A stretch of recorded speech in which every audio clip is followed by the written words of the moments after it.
শ্রমিক দল 21টি শ্রমিক সংগঠনের সম্মিলিত শ্রমিক পরিষদ মিলে আমরা একই সাথে সমন্বয়ের ভিত্তিতে গত 2 বছর ধরে বাংলাদেশের ভাগ্যহত, শোষিত, বঞ্চিত, মেহনতি শ্রমিক ভাইয়ের অধিকার আদায়ের জন্য কলে, কারখানায়, মিলে, ব্যারাকে, কলোনিতে আমরা শ্রমিকদের কাছে পুনর্জাগরণের, মেহনতি মানুষের জাগরণের জন্য বেগম খালেদা জিয়ার নামে এবং জনাব তারেক রহমানের নামে, এর বাইরে কোনো ভাই, কোনো বোন, কারো নামে কোনো স্লোগান হবে না।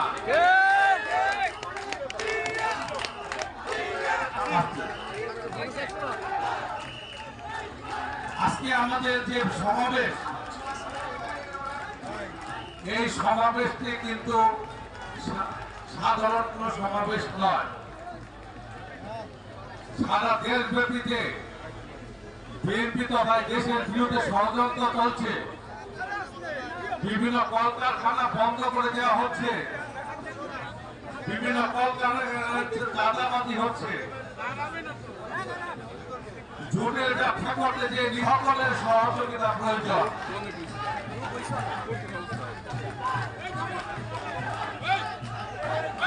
হাজার হাজার ছাত্র জনতার রক্তের বিনিময়ে আমাদের আজকের এই স্বাধীনতা, এই স্বাধীনতার সুফল আমাদের ঘরে তখনই আসবে যখন জনগণের ভোটে নির্বাচিত হয়ে আমরা ক্ষমতায় আসবো সেদিনই। এখনো পর্যন্ত কিন্তু আমাদের বিজয়ের কিছুই আসেনি।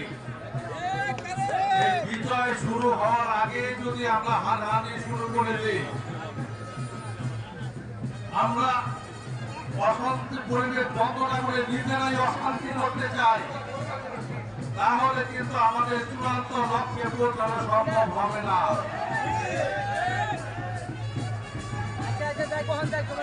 আপনাদের মনে রাখতে হবে, দেশ নেত্রী বেগম খালেদা জিয়া এখনো কিন্তু অসুস্থ। দেশ ত্যাগ করতে বাধ্য হয়েছে। বন্ধুরা, আজকে আমরা 5 তারিখের আগে যে অবস্থা ছিল আপনারা তার থেকে ভালো আছে। আজকে এই অবস্থা যাতে করে একটা বিচ্ছিন্ন জেনারেল ফার্মাসিউটিক্যাল সহ ইন্ডেসিনা সহ সুপ্রিয় সদর কারখানা ধ্বংস করা হয়েছে। তার অর্থ একদিকে যেমন ঢাকার মেডিকেলে ওই যুবলীগের ছেড়ে দিয়ে